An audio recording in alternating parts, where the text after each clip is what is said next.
చుట్టూనే భారతదేశం అంతా కూడా గడిచిన 10 రోజుల నుంచి కూడా చర్చ జరుగుతుంది.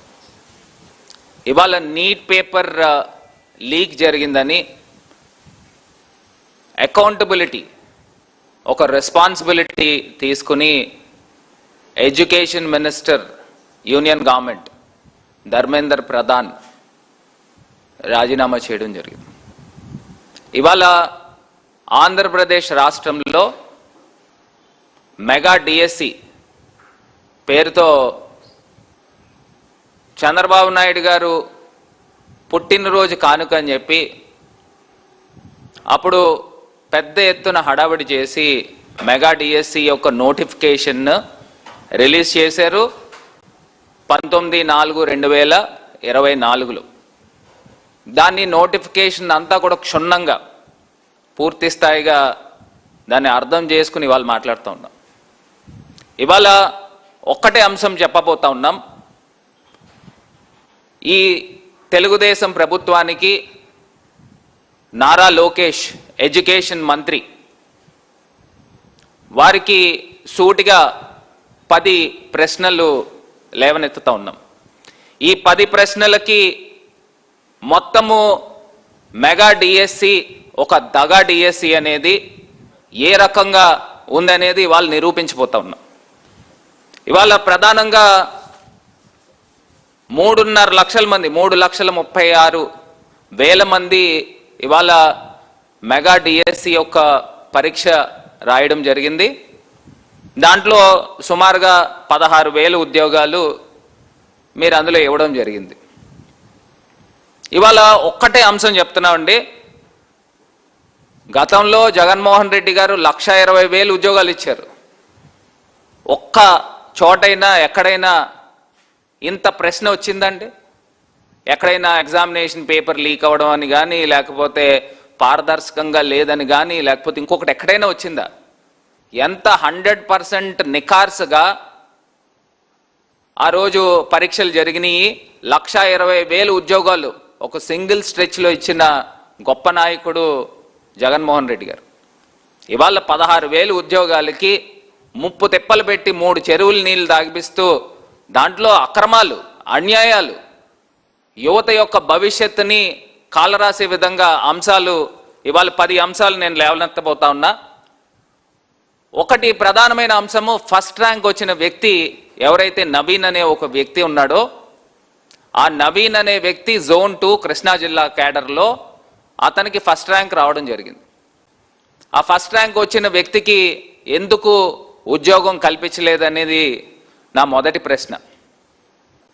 దాని తర్వాత రకరకాల కారణాలు చెప్పారు. వాళ్ళ ప్రిన్సిపల్ సెక్రటరీ గారు కానీ, లేకపోతే అధికారులు కానీ, అజయ్ జైన్ కానీ, వీళ్ళ రకరకాల కారణాలు చెప్పారు. అతను వెరిఫికేషన్కి రాలేదని కాసేపు అంటారు, కాసేపు ఏమో అతను అవుట్సోర్సింగ్ ఎంప్లాయీ కాబట్టి అతనికి ఉద్యోగం ఇవ్వలేదని అంటారు. వీళ్ళ రకరకాల కారణాలు చెప్పారు. ఇప్పుడు రెండో అంశం చెప్తున్నా. ఫస్ట్ అతనికి ఉద్యోగం ఎందుకు కల్పించలేదు, అతని యొక్క మొత్తము డీటెయిల్స్ అన్నీ కూడా వెబ్సైట్ నుంచి ఎందుకు తొలగించారు.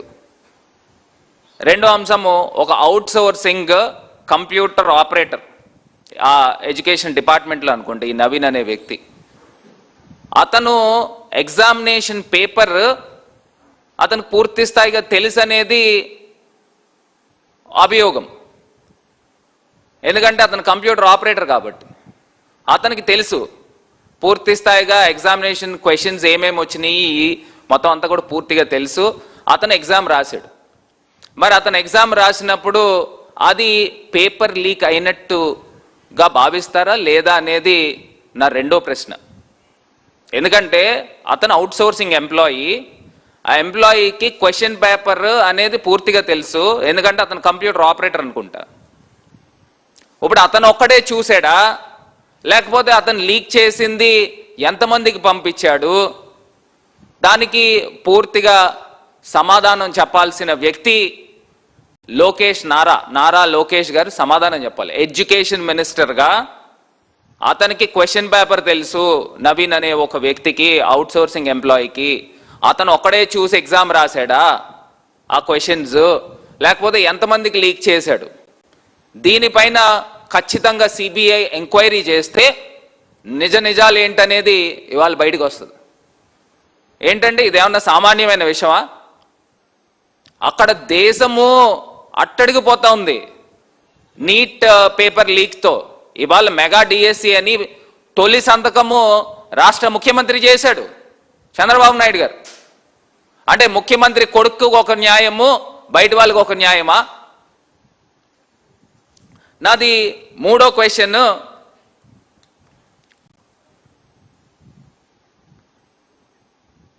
క్వశ్చన్ పేపర్స్ అనేది ఎట్లా లీక్ అయింది, ఏ బేసిస్లో ఎంతమందికి వెళ్ళింది అనేది పూర్తిగా సమాధానం చెప్పాల్సిన బాధ్యత ఈ రాష్ట్ర ప్రభుత్వం పైన ఉంది. ఇంకొకటి స్పోర్ట్స్ కోటాలోకి వద్దామండి. స్పోర్ట్స్ కోటాలో ఎంతో దారుణమైన అక్రమాలు జరిగినాయి అనేది స్పోర్ట్స్ కోటాలో నేను చెప్పబోతా ఉన్నా. ఇవాళ స్పోర్ట్స్ కోటా దగ్గరకు వస్తే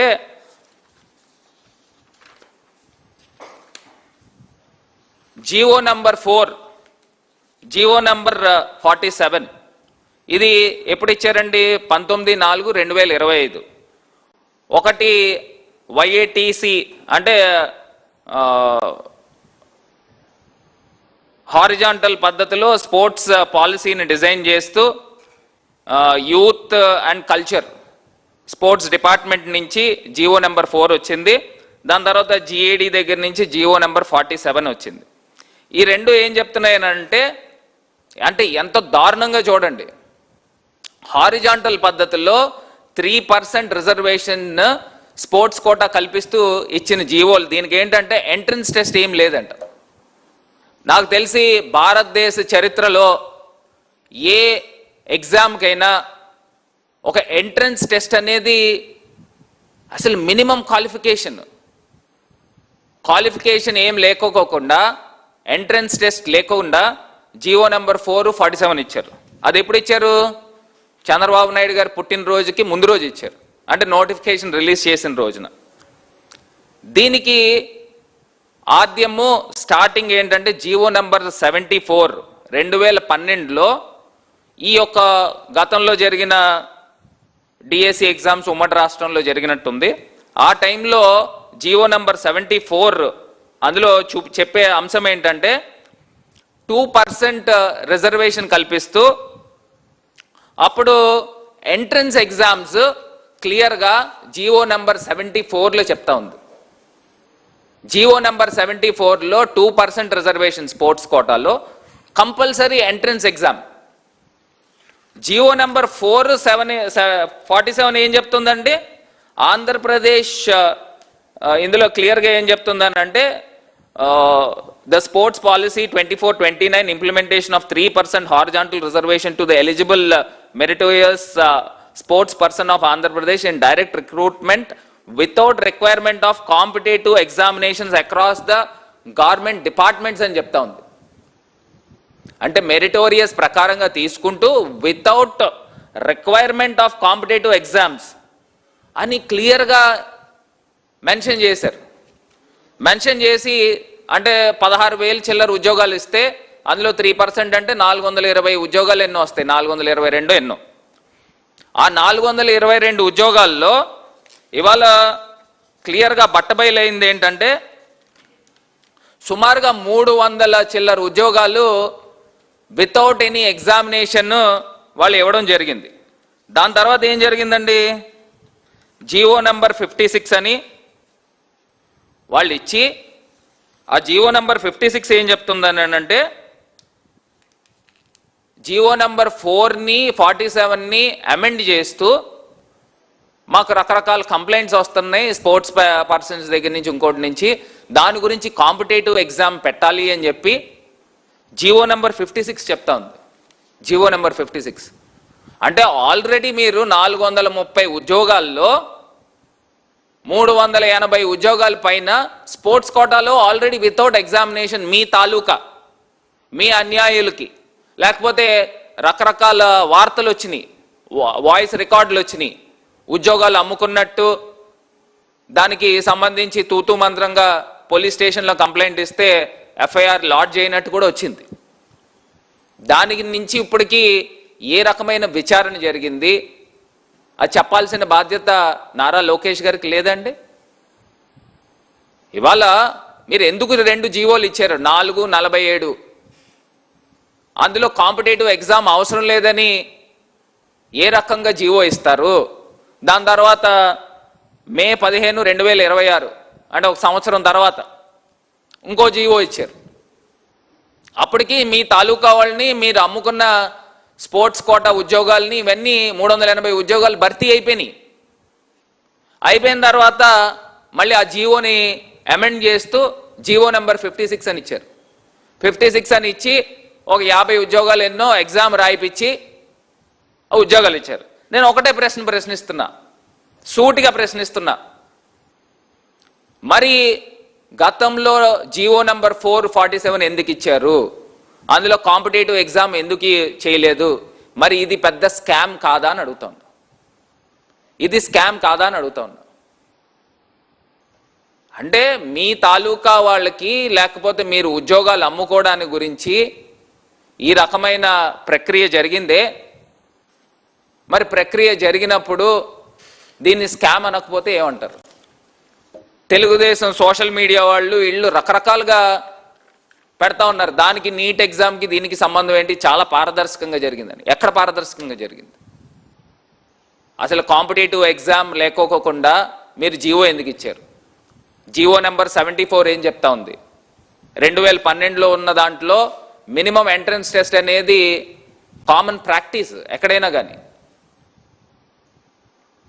మరి ఎందుకు ఉద్యోగం ఆ కామన్ ప్రాక్టీస్ని మీరు ఎందుకు సడలించి without any examination entrance examination అని ఇచ్చారనేది నా తాలూకా ప్రశ్న. ఇది కాకుండా అసలు మీరు ఏదైతే స్పోర్ట్స్ కోటాలో ఉద్యోగాలు కల్పించారో దానికి అసలు క్రైటీరియా ఏంటి? దానికి సంబంధించి సెలక్షన్ కమిటీ ఏ రకంగా సెలెక్షన్ చేశారు? దానికి బేసిస్ ఏంటి? నేను చాలా సర్టిఫికెట్స్ చూశాను. ఆ సర్టిఫికెట్స్లో ఏవైతే ఒక మెయిన్ సర్టిఫికెట్ నేషనల్ లెవెల్లో ఇంటర్నేషనల్ లెవెల్లో అనేది ఒక మెయిన్ సర్టిఫికెట్తో పాటు ఇంకొకటి బ్యాకప్ సర్టిఫికెట్ కూడా 2 సర్టిఫికెట్స్ ఇవ్వాలి. నేను చాలా సర్టిఫికెట్స్లో ఒకటే సర్టిఫికెట్ పెట్టిన వాళ్ళకి ఉద్యోగాలు ఇచ్చిన సందర్భాలు చూసినాం. మరి ఎక్కడ పారదర్శకంగా జరిగిందని అడుగుతా ఉన్నా. ఎక్కడ జరగలేదే. నిజంగా ఎలిజిబుల్ అయిన స్పోర్ట్స్ పర్సన్స్కి ఉద్యోగాలు అప్లై చేసుకున్న వాళ్ళకి అన్యాయం జరిగిందా లేదా అనేది ఇవాళ మా తాలూకా సూటి ప్రశ్న అడుగుతా ఉన్నాం. బాధితులు ఎవరైతే ఉన్నారో వాళ్ళందరూ కూడా ఒక కాక్రోచెస్గా ప్రశ్నించాలి. చంద్రబాబు నాయుడు గారు ఉండవల్లి నివాసాన్ని ముట్టడి చేయాలి. ఎందుకంటే అన్యాయం జరిగింది. ఎవరికి అన్యాయం జరిగిందండి? ఆంధ్రప్రదేశ్లో ఉన్న యువతకు అన్యాయం జరిగింది. మరి ఖచ్చితంగా వైఎస్ఆర్ కాంగ్రెస్ పార్టీతో కలిసి పోరాటానికి సిద్ధం కండి. అక్కడ ధర్మేంద్ర ప్రధాన్ ఏ రకంగా అయితే రాజీనామా చేశాడో అకౌంటబిలిటీకి, ఇక్కడ ఆంధ్రప్రదేశ్లో కూడా విద్యాశాఖ మంత్రి అందరు మంత్రులకి ప్రధానమైన వాడు నారా లోకేష్ కూడా బాధ్యత వహించాలి. బాధ్యత వహించి ఖచ్చితంగా రాజీనామా చేయాలి. ఇన్ని అవకతవకలు జరిగినాయి అని చెప్పేసి మేము ఆధారాలతో బయట పెడుతున్నప్పుడు ఖచ్చితంగా సిబిఐ ఎంక్వైరీ అనేది ఖచ్చితంగా జరగాలి. ఎందుకంటే మా డెలిగేషన్ టీం అంతా కూడా వెళ్ళి ఆంధ్రప్రదేశ్ రాష్ట్ర గవర్నర్ గారికి కూడా రిప్రజెంటేషన్ ఇచ్చాం. ఈ రకమైన అవకతవకలు జరిగినాయి అనేది క్లియర్గా మెన్షన్ చేశాం. మేము మొన్న కూడా జగనన్న కూడా ప్రెస్ మీట్ పెడుతూ చెప్పారు, దుర్గయ్య అనే వ్యక్తి గోల్డ్ మెడలిస్ట్, అతనుకి ఎందుకు ఉద్యోగం అవకాశం కల్పించలేదు? దానికి ఏంటి క్రైటీరియా ఏంటి? క్రైటీరియా ఏంటి? గోల్డ్ మెడలిస్ట్, నేషనల్ లెవెల్, ఆయన ఆర్చరీ అనుకుంటా, ఆర్చరీలో నేషనల్ లెవెల్లో ఉన్నాడు. మరి అతను అర్హుడు కాదా? మరి అర్హత లేని వాళ్ళకి మీరు ఎంతమందికి కల్పించారు? అర్హులైన వాళ్ళని ఎంతమందిని పక్కన పెట్టారు? దీనికి పూర్తి స్థాయిగా సమాధానం చెప్పాల్సిన బాధ్యత ఈ రాష్ట్ర ప్రభుత్వం పైన ఉంది. ఇంకోటి కూడా ఏం చెప్తున్నారు అని అంటే అండి, నిజంగా నాకు ఎంత ఆశ్చర్యం అనిపిస్తూ ఉందనంటే, వీళ్ళు ఇచ్చే జీవోల్లో ఇందులో క్లియర్గా మెన్షన్ చేసేది ఏంటంటే, ఆంధ్రప్రదేశ్ రాష్ట్రాన్నంట స్వర్ణాంధ్రప్రదేశ్గా తీర్చిదిద్దడం గురించి వీళ్ళు చెప్తున్నారు. ఆర్డర్స్లో జీవోస్లో ఏమని చెప్తున్నారు అని అంటే, the policy envisions positioning Swarna Andhra Pradesh as the nation's sports capital and the global hub for sports excellence and innovation by year 2029 అని అంటున్నారు. ఎన్ని పచ్చి అబద్ధాలండి! నేషనల్ క్యాపిటల్ ఫర్ స్పోర్ట్స్ ఆంధ్రప్రదేశ్ని తీర్చిదిద్దుతారా? అదొకటే కాకుండా గ్లోబల్ హబ్ అంట. అసలు మీ మొఖాలకి ఆంధ్రప్రదేశ్ రాష్ట్రంలో ఒక ఇంటర్నేషనల్ స్టాండర్డ్స్ ఉన్న స్టేడియంలు ఏమన్నా ఉన్నాయండి? అసలు స్టేడియం అనేది ఉందా?